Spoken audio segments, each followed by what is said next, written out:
Trump just has not chipped away at our democracy. He has taken a wrecking ball to the very foundation of what makes America great. We have an administration that is openly and brazenly breaking the law and is acting like the Constitution is optional. Ilhan Omar definitely committed immigration fraud against the United States of America. And I talked to Stephen Miller about this actually recently. We're trying to look at what the remedies are. That's the thing that we're trying to figure out is what are the legal remedies now that we know that she's committed immigration fraud? What I am saying is common sense. You're a visitor. You're not even an American. You're a foreign national. You're here because we gave you a visa to be here temporarily. And now you're out there defending and supporting Hamas, a terrorist organization. You need to go. The tension between administrative action and the core tenets of the Constitution has reached a critical boiling point in the nation's capital. Current political discourse reveals a deepening fracture between those advocating for radical institutional changes and those seeking a return to traditional law and order. This conflict is not merely about policy preferences, but involves the fundamental principles that define the American legal framework. Their own radicalism. We shouldn't be surprised when you get more crime. When you enact dumb policies, imagine this, you get bad results. But I don't think Democrats want to do the common sense thing. They want to do what that video just talked about. They want to defund the police. They've said it time and time again. Representative Jones, the department must be dismantled and policing reimagined. Representative Jayapal, we need to shift to significant resources from law enforcement to other places. Representative Omar, we need to completely dismantle the Minneapolis Police Department. Representative Bush, just 1 week ago, said we should, the same night that the president said they should fund the police, Representative Bush said, no, we should defund the police. And Chairman Nadler himself said just a year and a half ago, there should be substantial cuts to the police budget. That's what they've said. That makes no sense. The American people get it. All this reimagination from Democrats has been a disaster in every single policy area. Energy, crime, inflation, the border, you name it. Americans want safe streets, they want affordable gas, and they want freedom. Democrats have given us record crime, record inflation, and Dr. Fauci. So I hope today's hearing will allow the Judiciary Committee, in particular the Subcommittee on Crime, to begin to focus back in on common sense policies that work for the American families and the American people. That's what I hope. She said, and by the way, she was vice chair of the crime subcommittee in the last Congress. She tweeted, "It's not a slogan, it's a mandate for keeping our people alive. Defund the police," in all caps. Then she said that defunding the police is not the problem, that's the solution, and we have to do that to invest in our communities. I'll keep going because I got some more time. AOC, Congressman. Will the gentleman yield? I'm happy to yield.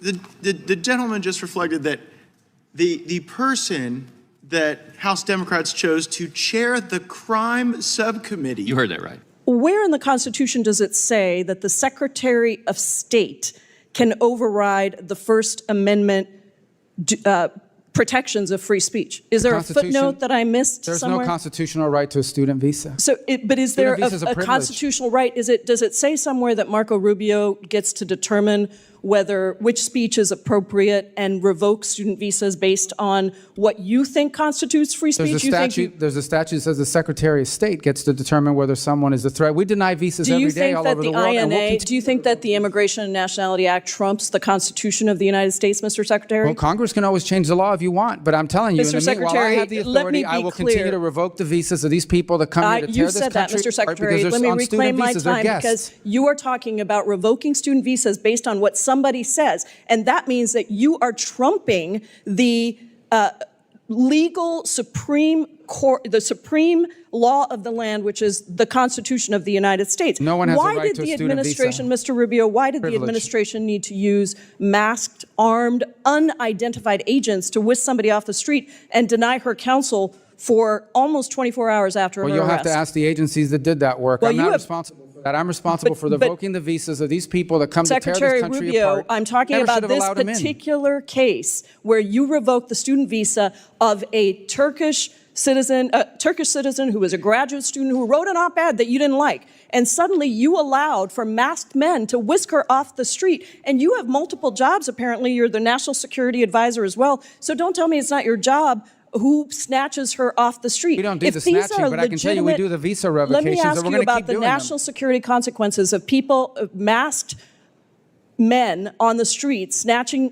people off the streets. If these are legitimate law enforcement agents carrying out proper arrests, why are they hiding their identities? Because then radical crazies will try to hurt them. So you think that U.S. agents who have almost always gone without face coverings, even when they're arresting some of the country's most dangerous criminals, suddenly have so much to fear from a graduate student who wrote an op-ed that they need to be masked? Is that law accurate? student was a guest in the United States on a student visa. No one's entitled to a student visa. So you revoked her student visa based on an op-ed which trumps the supreme law of the land, which is the Constitution. Someone's coming up here to stir up problems on our campus. We're going to revoke their visa. She didn't do any of that. She wrote an op-ed. Well, she wrote an op-ed, and I'm talking to you about her particular case. Claims and your claims. Those are not the facts. You reclaiming my time. You revoked her student visa because she wrote an op-ed. Would you revoke? We're going to do more. I have another question for you. Would you revoke the visa of someone in the United States who published claims that, quote,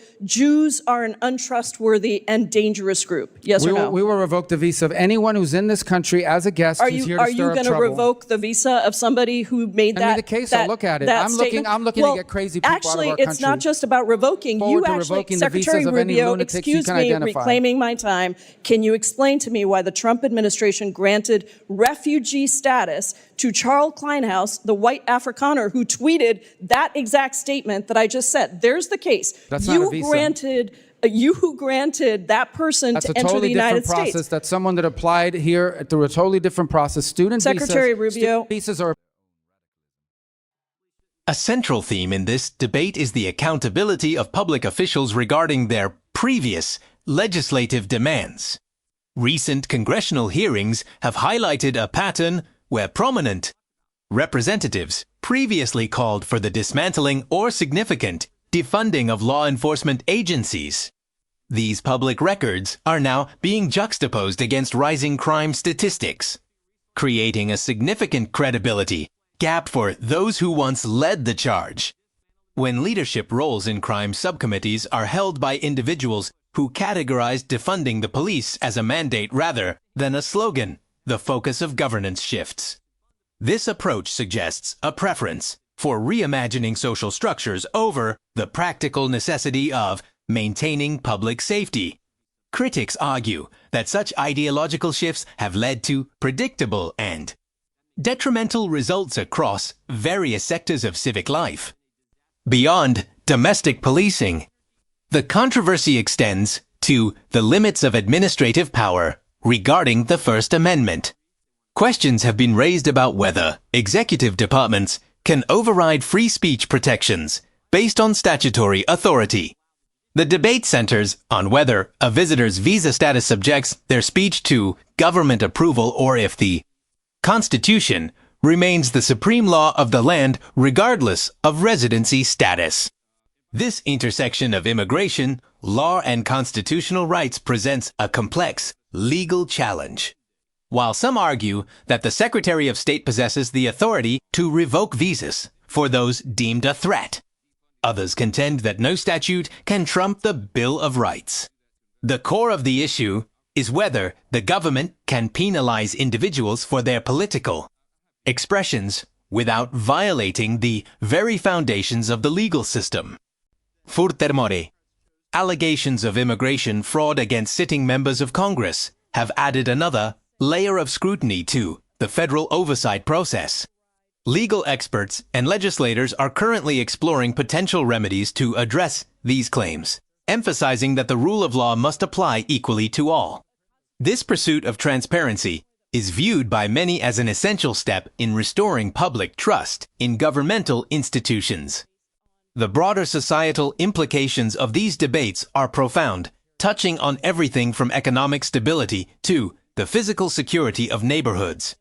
There is a growing demand for common-sense policies that prioritize the protection of civil liberties alongside the enforcement of existing laws. The current administrative trajectory is viewed by skeptics as an overreach that treats constitutional mandates as optional rather than absolute.